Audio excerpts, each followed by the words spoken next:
last book on this topic is a big giveaway. It's a huge clue, hidden in plain sight beyond the X-Files. It's all right in front of us. The money to make these facilities is being stolen from us daily in a variety of different ways. It's being sucked out of the economy, out of government coffers, out of banking coffers, out of business. Literally in stealthy ways, it's being sucked out of people's bank accounts, wallets, and purses by the trillions, the multi-trillions of dollars.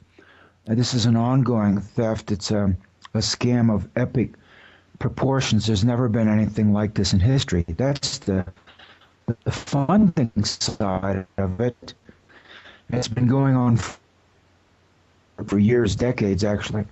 And then on the other side of it, the engineering to do all of this is like science fiction. It's like something from another realm, another world. And yet we have these facilities all over the place, military, non-military, and they can be extremely deep, thousands of feet deep, even 1 or 2 miles or more underground, and also undersea. It's technologically feasible to make tunnels and large facilities undersea, actually down in the bedrock beneath the seafloor. So the thing that people need to wrap their eyes around is that, wrap their minds around is that while I do believe aliens and extraterrestrials exist, and there's a ton of evidence that indicates they're coming here, they are here, and they're active here and have been for a long time.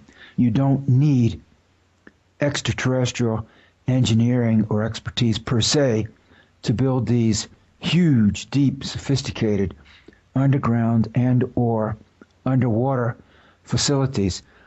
Terrestrial humanity and the large engineering companies and corporations, the huge civil engineering and marine engineering firms, and also the large government agencies with technical expertise have everything they need to make these facilities. And indeed, they are doing it and have been doing it for a long time. And it is a different reality altogether. There certainly are thousands of people involved in making, constructing, maintaining, and operating these facilities. But because of the types of programs and projects that are carried out underground and undersea in great secrecy, these people have very stringent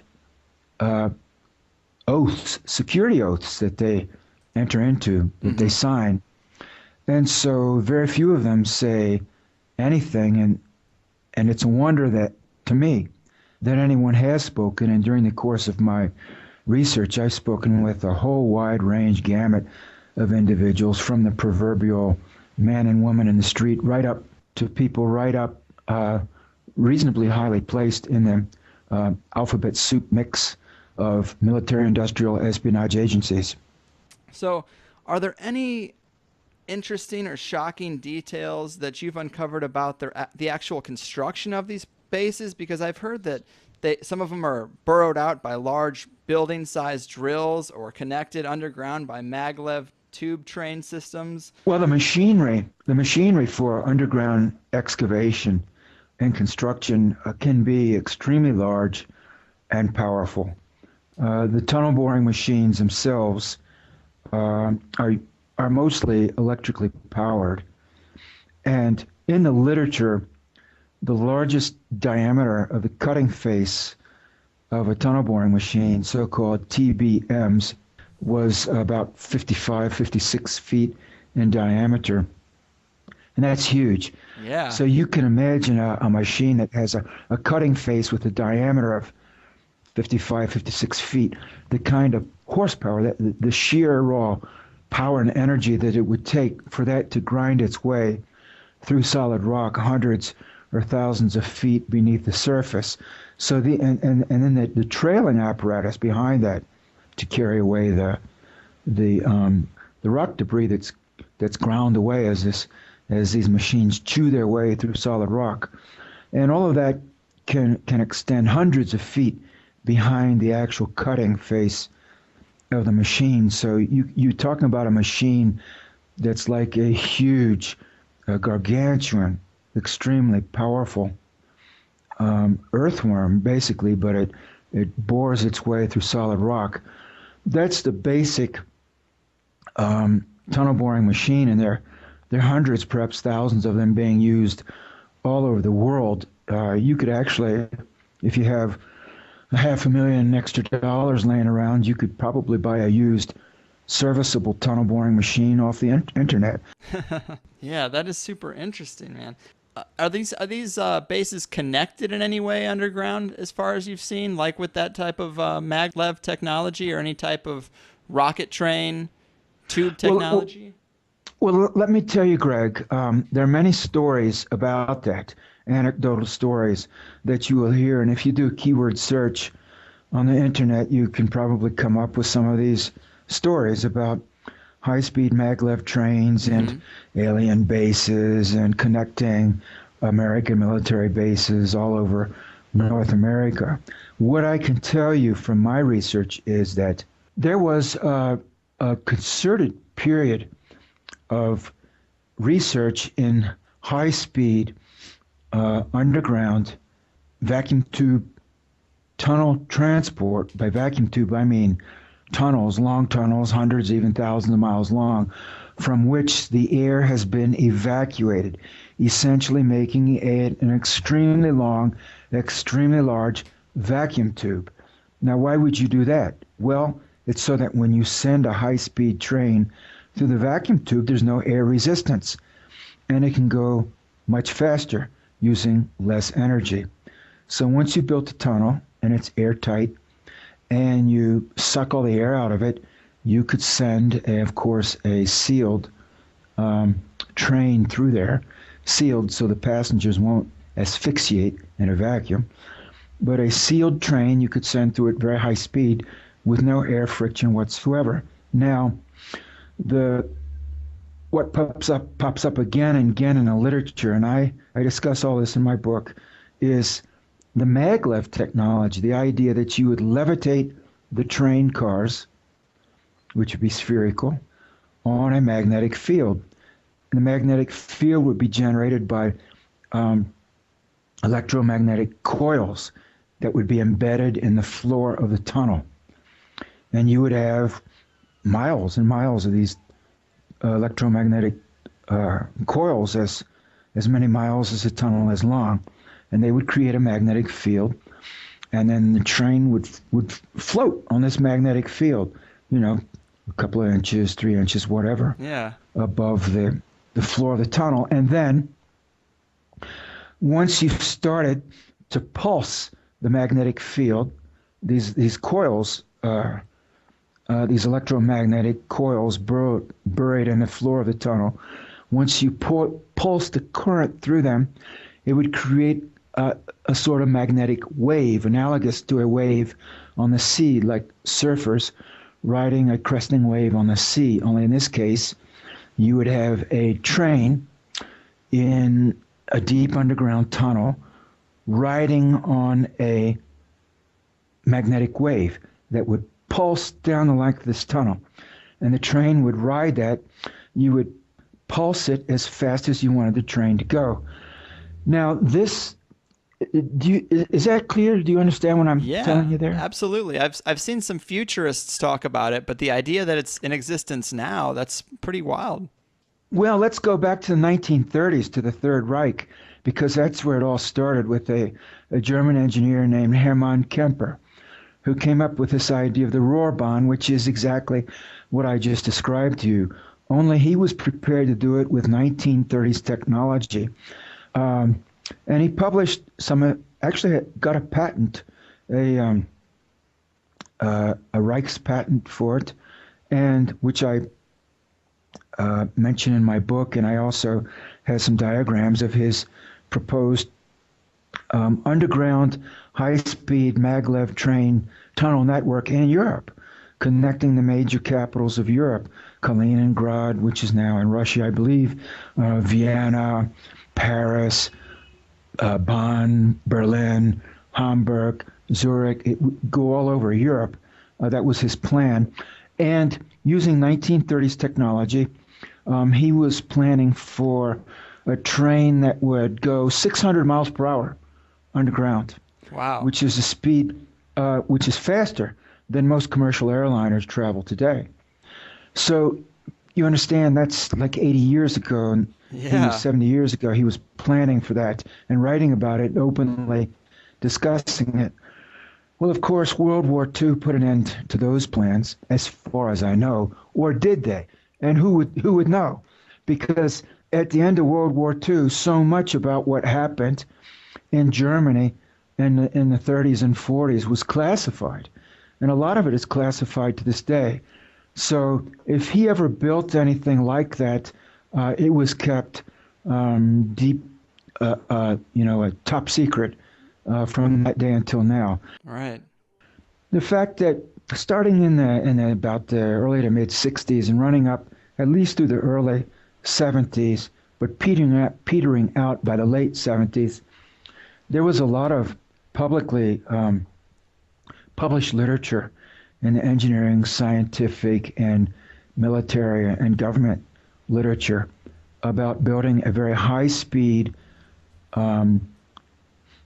tube transport system in the United States, city to city, intercity.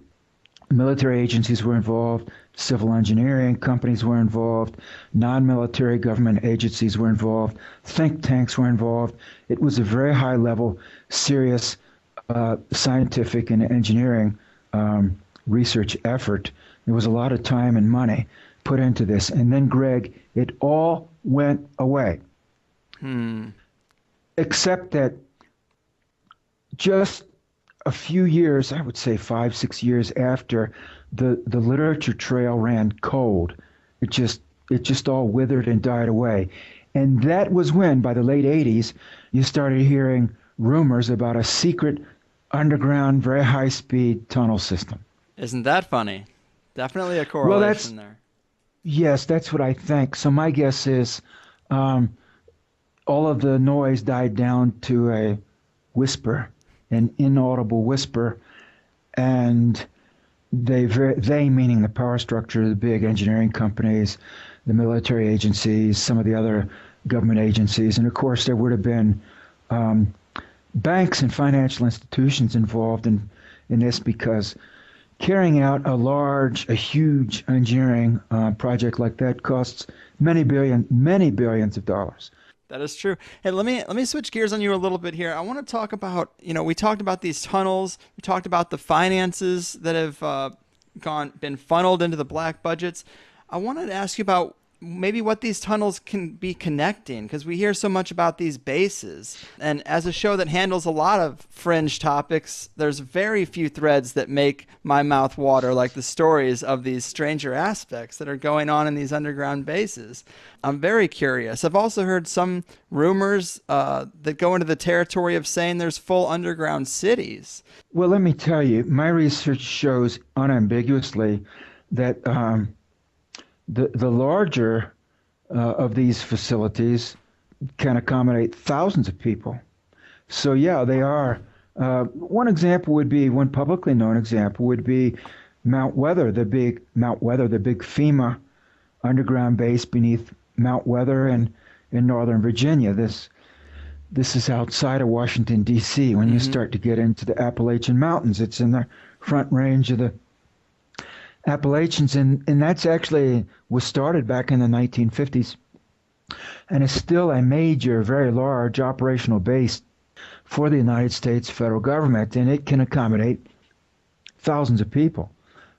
So indeed, and it's way down there. It's the top levels of that base are like 500 or 600 feet underground, and then of course it goes down deeper than that. So these bases can be very deep, very large, and they can accommodate not just scores, not just hundreds of people, but thousands of people living and working in them. So people need to expand their mental horizons. And when I say, that it's a different reality, it's like a parallel world, out of sight, out of mind. Right. I'm telling the literal truth. And when I say there are unknown thousands of people involved in building, maintaining, and operating, working in these facilities, I'm not exaggerating, that's by thousands, I mean many, many thousands. Wow, this is almost like a breakaway civilization.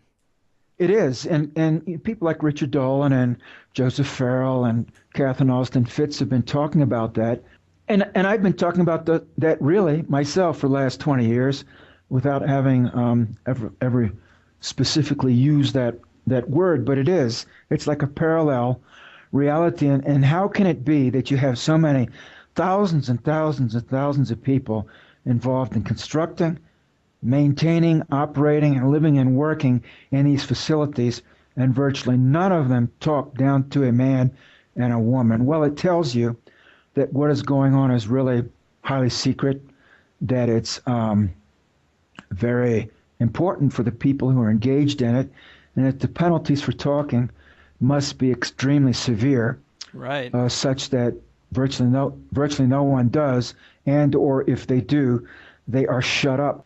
Man.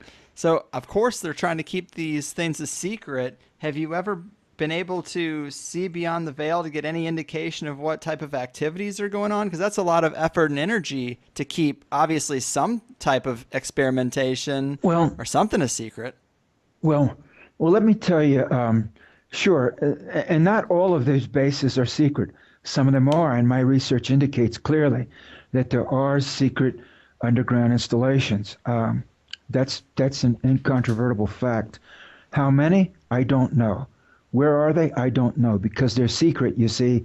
That's very difficult to say. Right. Where are they and what's done in them? There again, you can't really say unless you're on the inside of those compartmentalized programs. And if you're on the inside, then you're in and you're not out. So you can't talk. And if you do, I guess there are enforcers who fix the situation so that you either don't talk again or you just don't breathe again. Like I said earlier, there's an entire parallel track of reality on this planet. And what's going on? Who's involved? All we can say is not much more than what I'm saying. We got trillions of dollars disappearing, just being sucked out of the global economy, the economy of the United States, but beyond that, of the entire planet. Right. Trillions, Greg, trillions being sucked off into top secret programs. My research strongly indicates that part of that is the underground and undersea bases and tunnels. Yeah, interesting. Richard, time is flying by, and there's so much I really want to ask you about. In particular, I know that people want to hear about some of the weirder aspects of these bases. I mean, we've had a lot of guests that talk about, like, the base in Dulce, New Mexico, and all That's kinds. propaganda. Dulce, in my estimation, is propaganda, disinformation. Interesting, because the main rumor there is ET involvement. I was wondering if you've heard any stories of ET involvement at these underground bases that you think are credible.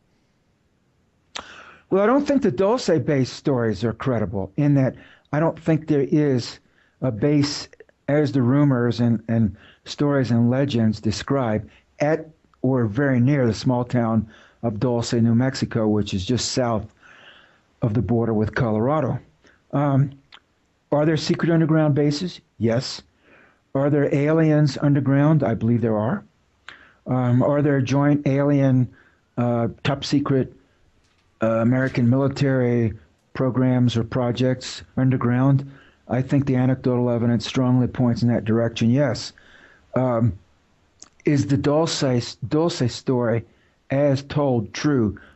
I think it's highly probable disinformation. If Dulce you think is misinformation, that's totally possible. What are some of the anecdotal stories that you do think have some credibility to them? Well, I think I discuss a few of them in my book in the last chapter. There's, for instance, a base that has been described undersea off the coast of Puerto Rico, an underwater base, alien base. I'm inclined to give that a greater hearing, because there has been a lot of reported UFO activity in the Caribbean area, including in Puerto Rico and in the waters, the seas around Puerto Rico. Also, for years, the United States Navy had a station at Roosevelt Roads in eastern Puerto Rico. It was that region was a very high. There was a very high level of American U.S. Navy activity for a period of most of the post World War II period until about 10 years ago. And I think there's a reason for that. Another place where I think there's a high possibility of underground alien activity would be off the coast of California. Linda Moulton Howe describes in one of her books, which I cite in my book, an anecdote from one of her informants of being taken to such an undersea base which by the way, very much resembled, the entrance to which very much resembled the entrance technology of the rock site base technology that I discuss in my book, leading me to wonder if maybe it's not an American Navy undersea facility that's off the coast of California in the Channel Islands region that has an alien presence. These types of stories. So those are two examples right there that I would lend some credence to. And then the Southwest region in general. There are a lot of videos and there's a lot of noise on the internet about the United States military having shot down and or recovered crashed UFOs, in some cases with their occupants dead, and other cases with live occupants. Of course, Roswell figures very large in this scenario, but not only Roswell. And in my estimation, Los Alamos itself would be the site where one or more of these aliens would have been kept quarantined. Interesting. And obviously, there is going to be a lot of disinformation around such a high priority topic. And let me tell you something else, Greg. There are a lot of disinfo agents within the field of ufology. Yes. And this has been going all the way back to the 1940s, especially starting in the 50s and 60s. There were a lot of people involved in ufology with connections to the United States military and espionage agencies. There still are. And also in the field of remote viewing. Many of the prominent names in remote viewing, the field of remote viewing, either were in the past direct employees of military or espionage agencies or have close ties with people who were. Mm-hmm. And it's just the reality. Once you get in to these areas that the powers that be prefer, that the people know little or nothing about, you start running into individuals with connections, both formal and informal, to intelligence, espionage, and military agencies. That is the reality. Yeah, it definitely is. But so let's get to some truth, or maybe more just your belief structure. But you said that you believe that there probably are some ET bases like you described. What would you assess as the ET landscape in regards to working with people? Another anecdote I give from my book is as I mentioned, a first-person account of an individual who was abducted, and of course that there are more and more abductees every decade. There appears to be a lot of this going on, apparently with the connivance of shadowy elements of the United States government and military. But this particular man was taken to an underground facility, and an intrusive medical examination was performed on him. He was in something that resembled a medical school amphitheater, and he was being worked on by aliens, but he also saw perfectly normal appearing terrestrial humans with them. So it was a joint alien-human operation. That's interesting. And yes, well, I mentioned this in my book, and he asked, because he was, of course, traumatized and surprised and puzzled, all of that and more. And so he, as this was going on, asked, where am I? And he was told, you are in an underground base in southeast Kansas. And as he was told that, he got a telepathic vision of being in a deep underground base in southeast Kansas, beneath the Kansas landscape. And then he said, well, why? And he was told, well, an important procedure is being performed on you that could be for the benefit of you and other people. So he was their lab rat, in other words. And the thing that impressed him was, number one, the facility, and what was happening to him clearly was astonishing. And then beyond that, the fact that, hey, there's aliens and they're working on me, but you know what? There are people here too with them.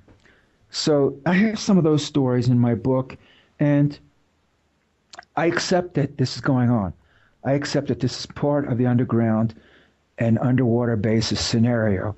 There's just a real bizarre aspect of it. I also was contacted by an engineer who's spent his career working in these facilities, the really secret ones. And he actually, frankly, confessed to me that he had amnesiac blocks in his memory. There were things he couldn't remember that had been, just weren't there. Missing episodes and periods. And this is another thing that pops up is the mind control aspect of this alternate reality. We are so deep into this simulated, artificial, virtual reality, man. This whole planet is rigged and controlled. Yep.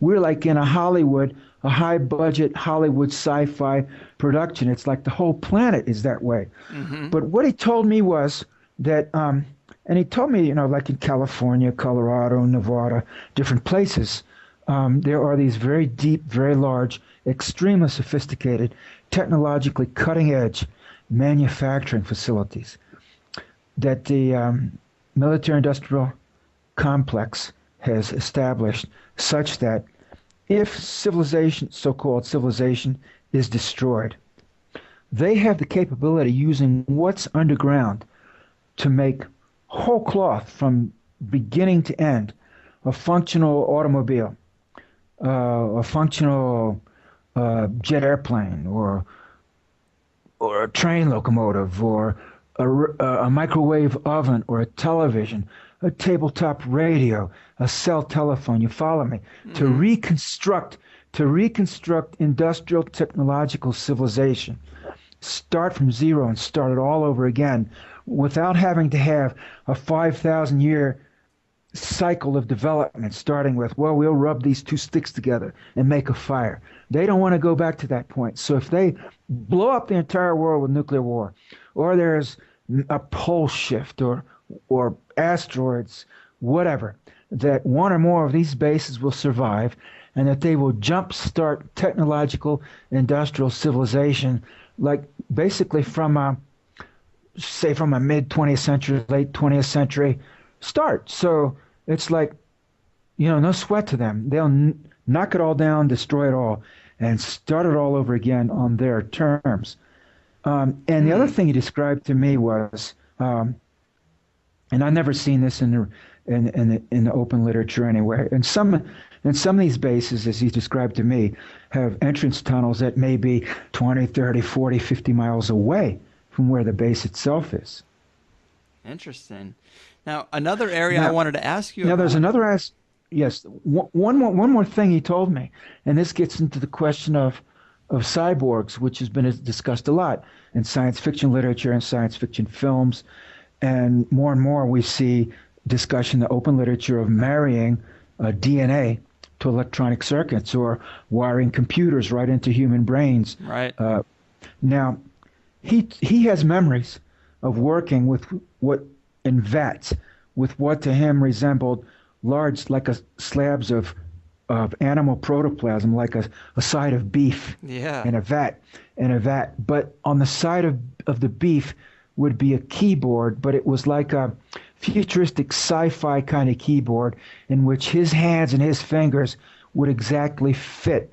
And he was either programming the side of beef or in some kind of connection with the side of beef doing, and this is where his memory blanks out. He can only remember doing it more than once. This was work he did, and he's an engineer, but he can't remember more than that. Oh man, that is weird. I wonder if that has anything to do with the stories you hear of cloning or human animal hybridization going on.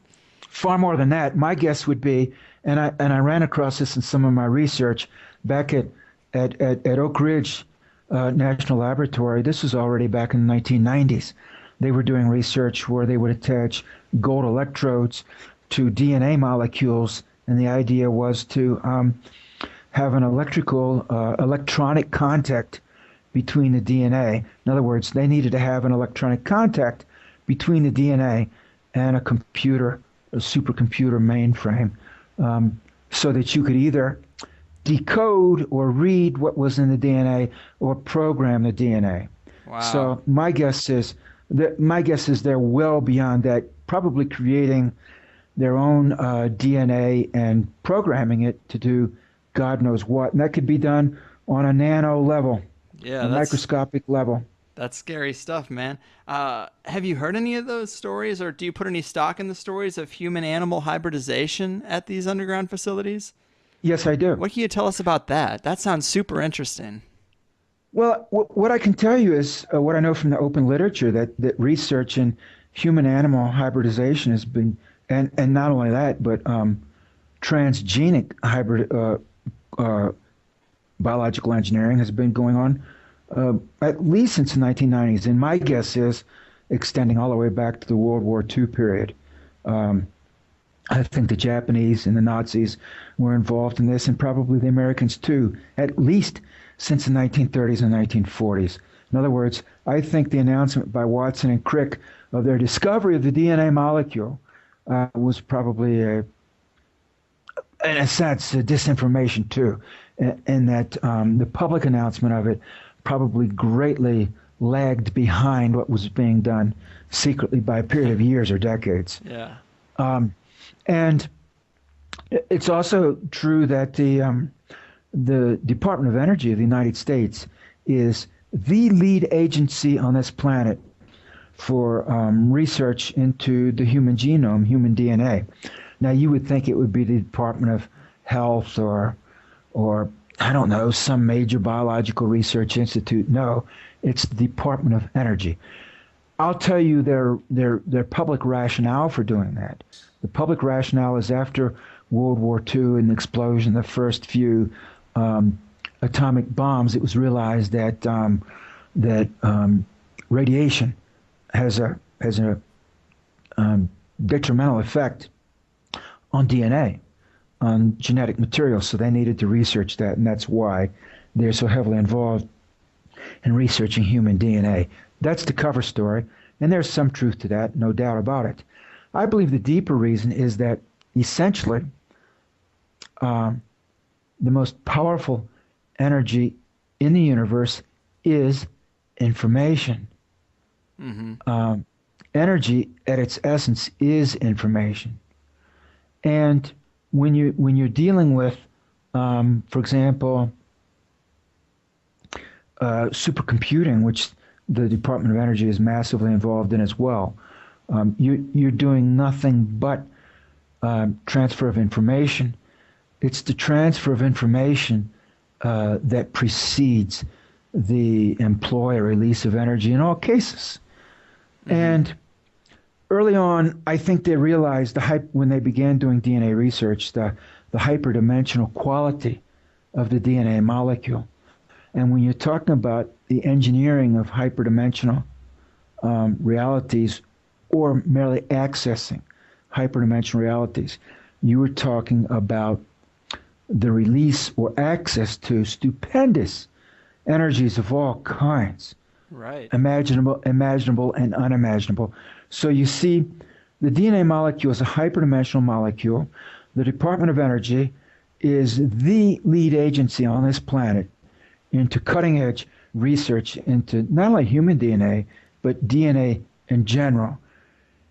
And so what I'm telling you is, when you get into the realm of working with and through DNA, you open the doors to the magical kingdom within, to universal, whatever, knowledge, power, information. There's just no end. That's what I'm telling you is just like a Alice in Wonderland reality that we're dealing with here. And and for that reason, this keeps popping up again and again in the underground basis, this biological engineering, genetic engineering, cloning, hybridization of humans and animals, and beings in vats full of amniotic fluid being cloned, and you run into this again and again and again. I have just read and heard these stories again and again.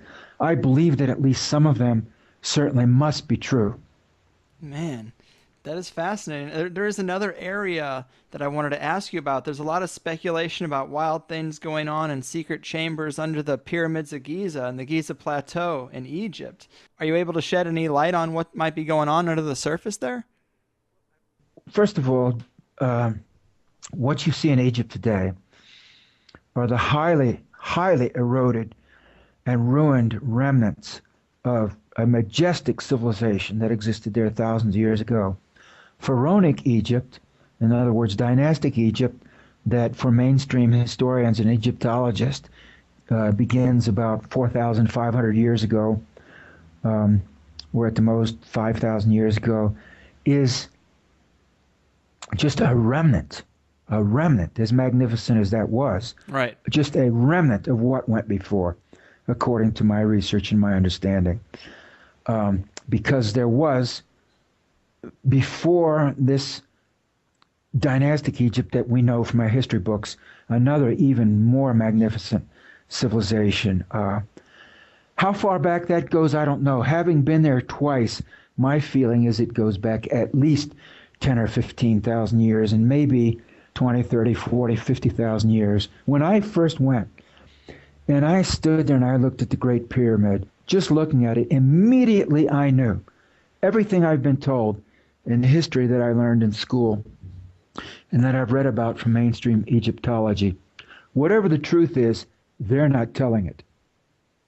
Because once I just had a body knowing that no way, whatever they say happened, it's not that way. It's far older, and however they say it was done, it wasn't done that way. And beyond that, it's true. There's quite a lot underground. When I studied Arabic for a year, beginning Arabic, when I was doing my PhD, and my instructor was a Egyptian military intelligence officer. So I asked him about the pyramids. At that time, I hadn't been to Egypt, and I asked him about the pyramids. I said, "Is it true that there's something underneath them?" And he said, "Yes." And I said, "Well, what?" And he said, "Well, they're just multiple levels, miles of tunnels and chambers under the Giza Plateau." And this is my first time hearing that, and it kind of rocked me back on my heels. And I said, "Well, really, has anyone explored it?" And he said, "Sure." And I said, "Well, who?" I said, "Well, he said the Egyptian army has been all through there, sent their reconnoitering teams all through there, and then locked it all off and blocked it all off with armed guards." And so I've subsequently learned and read and spoken with other people, and indeed that's true. There's quite a lot beneath the Giza Plateau. What you see topside is part of it, but there's more beneath. Well, why doesn't mainstream Egyptology say much of anything, if anything, about what's beneath? It's because there's a cover-up, Greg. It's a thousands of years long cover-up about not only Egypt and Giza and not only what's below the ground, but what's inside, in detail, other chambers in the major pyramids. This whole planet is involved in a cover-up. This whole planet is a black operation. There's just disinformation everywhere. Yes. So everywhere, up, down, and sideways, and we don't even know the planet that we're living on. People think, well, I live on Earth. I pretty well understand what's happening here. No, you don't. You don't know 1%. You don't know 1% of what's happening here, and yet we all. I don't say we all because I don't anymore, but I would say the vast majority of people walk about just automatically assuming that they know what's happening, and they don't. So anyway, the stories about things underground in Egypt. Oh, hell yes. I mean, there's an awful lot underground in Egypt. What do you think they're trying to hide? Previous technological civilization, man. Yeah. What are there any details you can give us about what they might have found down there? Well, what I've been told on the QT is that, well, what you can read, and you can even find some of this on the internet, is that the Arab historians, which are very little listened to or studied in the Western world, Indian historians aren't either, I mean from India, but the Arab historians, and even more so the Indian historians, have quite a lot to say about the previous cycle of civilization or civilizations, which were very advanced. In the case of Egypt, this one of the stories that the Arab chroniclers have left us down through the centuries is that there was a huge global cataclysm approaching. And of course, people who study this now realize that there have been a repeated series of global cataclysms over a very long period of time. Mm-hmm. But evidently, this is the most recent one, or one of the most recent ones. There was a king named King Sauder, and this was many thousands of years ago. He learned through his seers that there was a huge cataclysm that was going to just pummel the earth in the relatively near future, in a period of years. And it was going to be absolutely globally devastating. If I had a guess, it would be the destruction of Maldek that they probably observed, and there was a lag time before all that debris from Maldek being the planet that used to exist between Mars and Jupiter, and exploded thousands of years ago, evidently in interplanetary warfare. People can read the books of Joseph Farrell, or go online and read The Ages of Uras, U-R-A-S, Anton Parks, A-N-T-O-N, last name P-A-R-K-S. People can Google his name. He has some information about that. Joseph Farrell has written about some of these things, and others. But my guess is that there was this interplanetary warfare, and with the destruction of Maldek, they knew all of these debris from this exploded planet would come down the gravity well from half a solar system away and blast the Earth. And so he gave orders to have the Great Pyramid constructed as a repository of all of the wisdom and knowledge of the world at that time. And it was done. His name was King Saurid, S-A-U-R-I-D. And this was done. And the Arab chroniclers have kept this story down through many centuries. The Western historians, I've never heard it mentioned until I did my own independent research. But if you go and you actually read the dynastic succession, the kings before the deluge, some of them had fantastic lifespans and reigns, thousands of years. Then there was the deluge, and everything changed. Afterwards, people became more normal, like we know them today. Now, it's interesting that on the Great Pyramid itself, when in the medieval period, when the Arabs finally broke in by brute force, clearly there are secret entrances to the Great Pyramid from underground, for example. But when the Arabs broke in from above ground with brute force, they found in the passageways inside the Great Pyramid, like 150, 200 feet up, thick encrusted salt, which would be consistent with the sea having covered that area at one point in the past, and then as the sea subsided, there would have been a lot of evaporated salt left behind that was in the seawater. And there's other evidence in Egypt of, for example, the oasis of Fayum, which is now out in the desert southwest of Cairo, of Giza. It's a good 2 or 3 hour drive. There's an oasis out there, but it is a landlocked arm of the sea. In the past, the Mediterranean Sea extended down there, and it doesn't today. You see, it's all over the thousands of years dried up. So in the past, thousands of years ago, the geography of that region was far different, looked far different vegetation, different landscape, the waterways, everything was just 180 degrees different than it is today. Now it's just sand and desert from horizon to horizon. Was not that way 10,000, 11,000 years ago. Interesting. That also brings to mind another non-mainstream story from the ancient past that you've talked about, which is the Hopi. Don't they have a pretty interesting story about visiting beings from a tunnel system on the Earth in the past?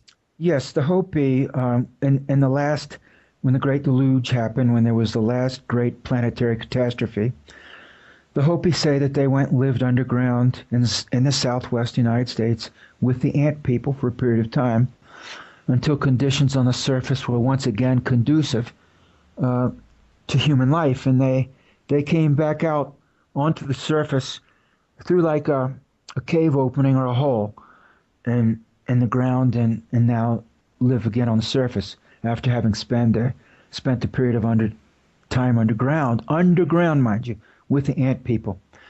And to this day, the Hopi, if you talk to them, not what you read in books, but if you actually go and live in the Southwest, as I did for many years, I lived out there for 8 years, including in the region near, I studied at the university in Flagstaff and lived outside of Flagstaff.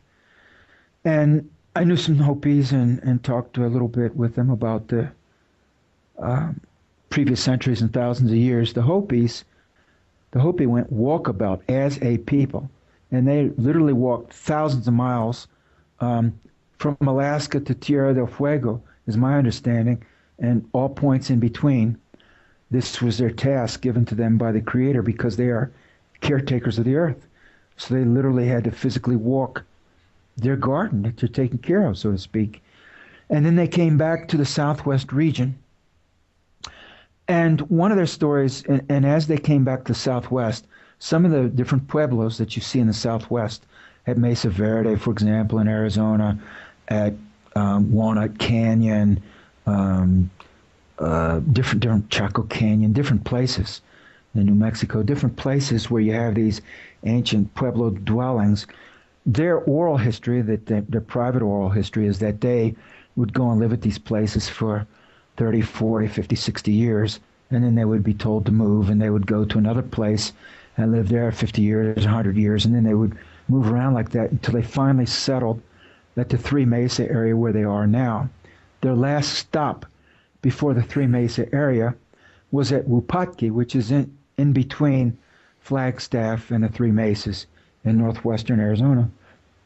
At Wupatki, there is a ball court which is of the style, in Mesoamerica, from Central America up into the southwestern United States, centuries ago, 1,000 years ago, 2,000 years ago.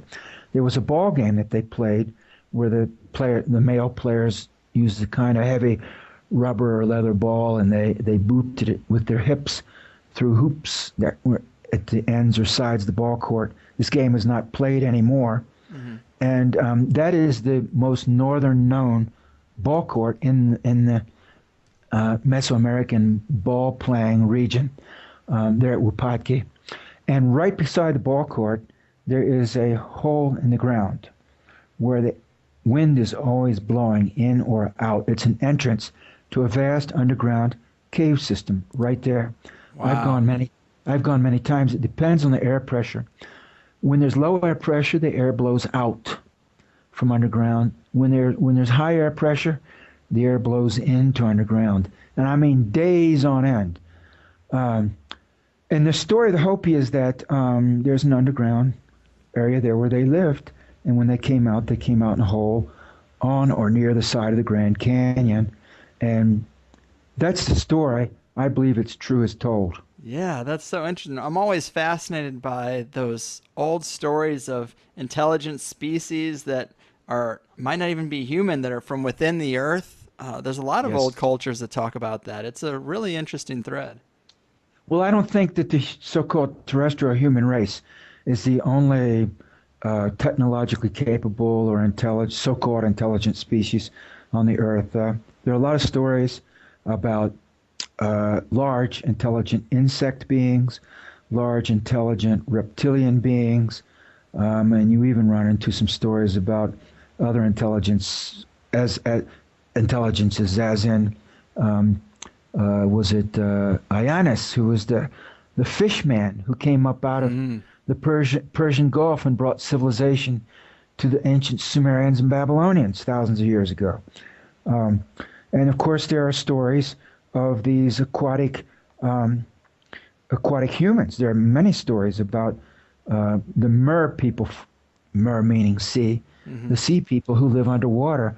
There are many stories from many cultures around the world of mer people, human beings who live underwater, or human-like beings who live underwater, and also, surprisingly enough, there are even some modern-day sightings from time to time of mer people. So I don't rule out at all that there could be one or more aquatic species of humans or human-like beings. Yeah, I am really curious if there's any ongoing communication with these species, maybe in secret, because it just seems like a wealth of Well, I think potential. so. I think so. I think so. I think at the least probably the Russians and the Americans have communication with them,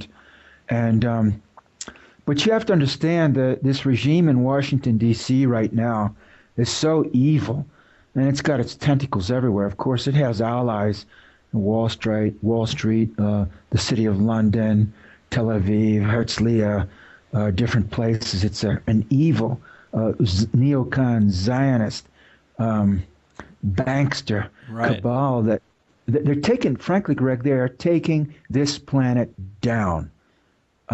They have a pronounced self-destructive, autodestructive, self-destructive impulse, and they're leading us. We already have Fukushima and Chernobyl. Now they've taken us to the brink of a shooting nuclear war with the Russians. And, I mean, how much worse can it get before it's over? Right. That's the million-dollar question. Because the direction we're headed right now is an extremely dark, negative, destructive, evil direction. I mean, we could name deforestation. The great forests in Asia and Africa and Latin America are being cut down, the great tropical forest. The seas are being poisoned. We have exploded, melted down nuclear power plants. We have a global financial system based on the United States dollar that is self-destructing. We have a NATO Pentagon military machine that seems to be doing its best to egg the Russians into a shooting nuclear war. I mean, how far can this go before it just self-implodes? Right. It's self-destructs. There's constantly people talking about, the collapse is coming, and we seem to be getting closer and closer. But Greg, it's not coming. It's here. Yeah. It's collapsing now. I'm telling you that because of Fukushima, the Pacific Ocean is dying now. Because of the insane financial policies of the United States Federal Reserve Bank, the global economic order is collapsing now, and it's causing tremendous hardship. Half of humanity lives on $2 or $3 a day. Half of the human beings on this planet live on $2 or $3 a day. Now, you tell me how that doesn't represent global financial collapse. We're talking desperate suffering now by half of the human race, and the other half are looking over their shoulder, wondering, is that going to be me tomorrow or next week or next month? And the answer is maybe. The way things are going, could be. Things are definitely bad. And I mean, based on these old stories of other species interacting with humanity, I mean, this seems like the prime time because they generally come around near a giant global collapse, when they try to pick us back up off our destructive tendencies. All I can tell you is that the so-called, with a heavy emphasis on so-called, ruling elite on this planet, they are psychopaths, they are demons in human form, they are incompetent, they're ignorant, and also extremely arrogant and violent. It's the worst of all possible combinations. Enormously ignorant, enormously arrogant, enormously violent, and incompetent beyond words to describe. It's just a tremendously dangerous combination. And that's our situation. I totally agree with you there. And I know we've run a little long. I wanted to ask you about one other thing, Yes. something you had written about on your blog. You had mentioned that you had been shown a timeline of ET disclosure that runs all the way up to like 2070, if I'm not mistaken. Yes, I can tell you. I was shown a timeline of the 21st century. This is some years ago, with a special emphasis on extraterrestrials and their interaction with this planet and our interaction with them. Now, understand, extraterrestrials are there now. They're here now.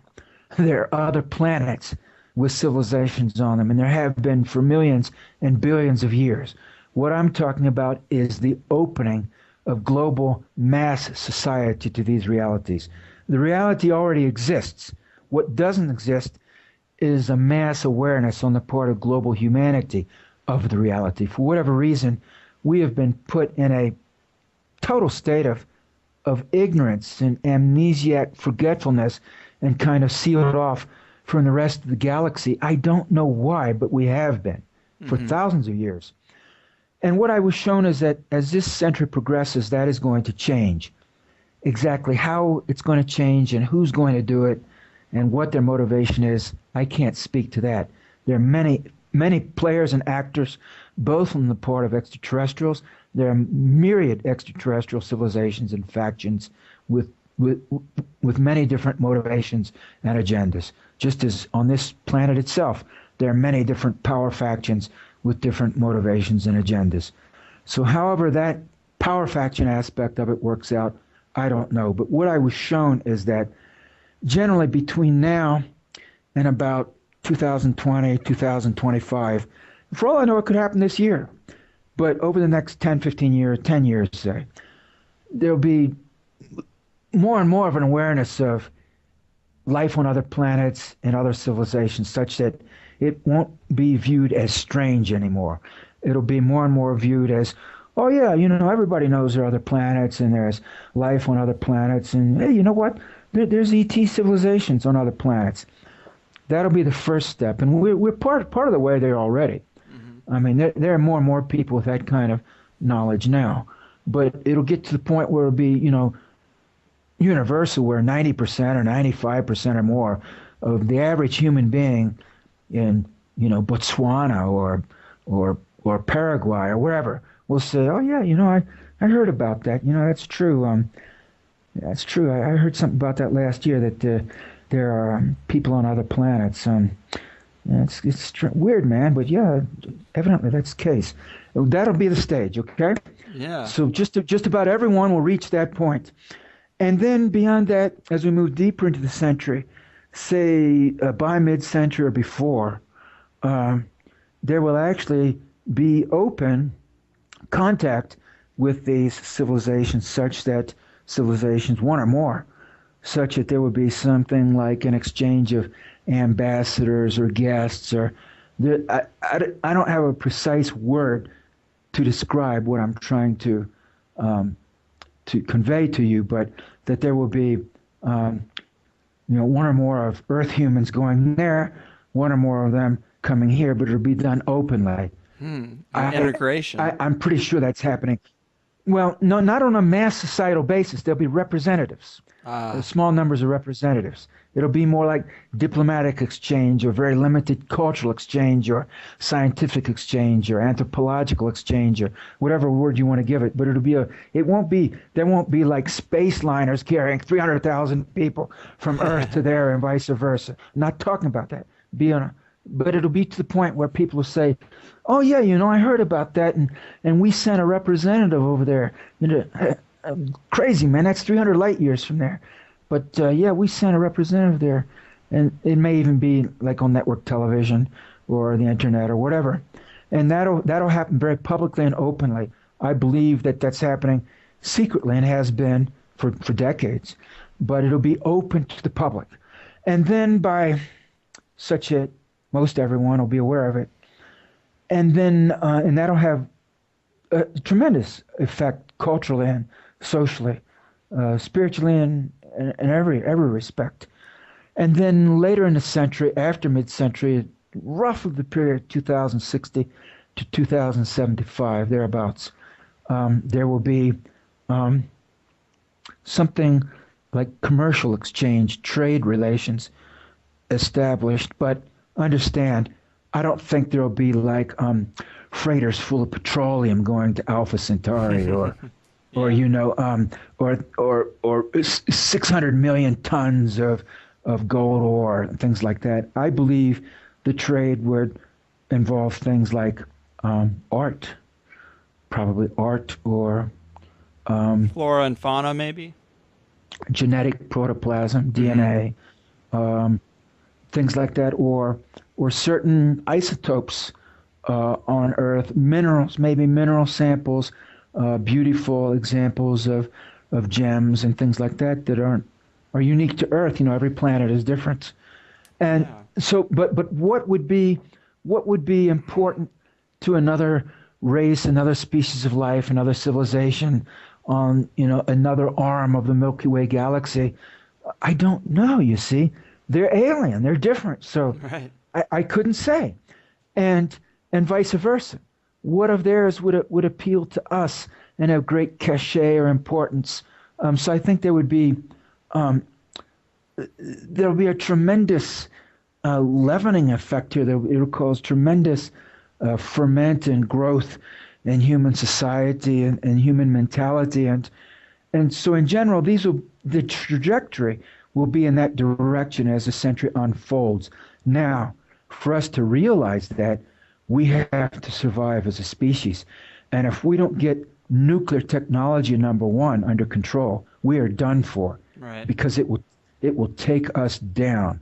We can't handle Fukushima now. And what happens? Chernobyl was bad enough. Now we have Fukushima. What happens when we have Chernobyl, Fukushima, and another one, and another one, and another one? You see, if that keeps happening, we're done. And in fact, if we don't resolve Fukushima, we still may be done.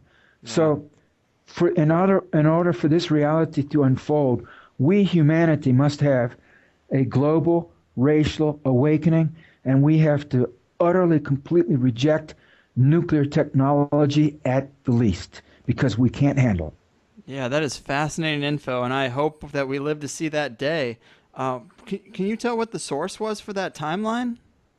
Me, my consciousness, Oh, it came to you like it was revealed to you, in visionary form. like a psychedelic Interior. type of. No, not psychedelic, as in a direct visionary transmission of information. Interesting. In other words, my own consciousness, my hyperdimensional aspects of my own being, and I'm not presenting to you or pretending to you that I alone uniquely am able to do this, or I'm having telepathic visionary downloads of information. Lots of people are. Oh yeah, yeah. Um, and it's unique capacity of human beings, this integration of the DNA and the consciousness and the physical realm. We have these multidimensional, hyperdimensional aspects. Any individual can access this if he or she wants to. Most people do not want to. Hmm.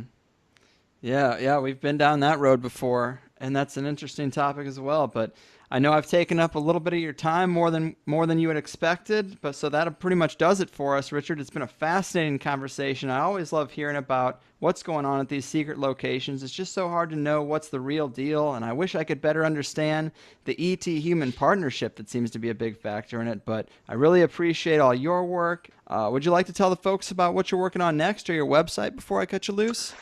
Well, my website is eventhorizonChronicle.blogspot.com. That's eventhorizonChronicle.blogspot.com. And I believe you have a link up to that. Yes. And I've been doing some work with Bitcoin recently. Me too.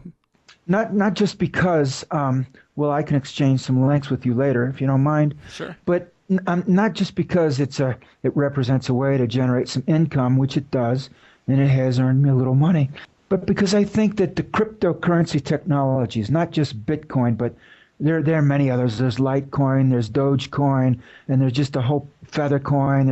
There's a bunch of them that are coming out. Ethereum is a new one. The whole suite of cryptocurrencies may be beyond central bank control, Yeah. beyond national, and that they I believe potentially. Nothing is for sure unless and until it is self-realized, actually realized. But potentially this cryptocurrency technology represents a means of economic liberation. If not for all of humanity, at least for a lot of humanity. And as I mentioned earlier, we have at least half of the human race that is just suffering in tremendous financial poverty. And my vision is that the cryptocurrencies, with the development of mobile phone technology and some other technologies, can penetrate these desperately poverty-stricken communities all over the world. Yes. And uplift them. A lot of times they're stuck within a currency, within a government that's, like you said, impoverished. And Bitcoin allows those people to partake in a economic structure that's beyond that. And I think it is the most potentially. Yeah, it is potentially the only thing I see that could get us beyond the control of the banksters. So I get really upset when I see people being super cynical about it, because I'm like, if you're going to be cynical about Bitcoin, then give me some other option, because this is the best source I see for potential freedom. Listen, if they're so cynical about Bitcoin, why do they have a bank account? Why are they carrying around a wallet or a purse with folding paper money? Why do they have a credit card? Because if you want to be cynical about economics and so-called finance, then why would you even be associated with this corrupt banking structure we have now? Amen, man. Hey, well, thanks again. It's been a great show. I've had a great time talking to you and making your acquaintance. Keep doing what you do, man. Hopefully we can have you back in the future. Thank you. I appreciate it, Greg. Best of everything to you. All righty. Take care, Richard. Richard Sauder, ladies and gentlemen. I thought I'd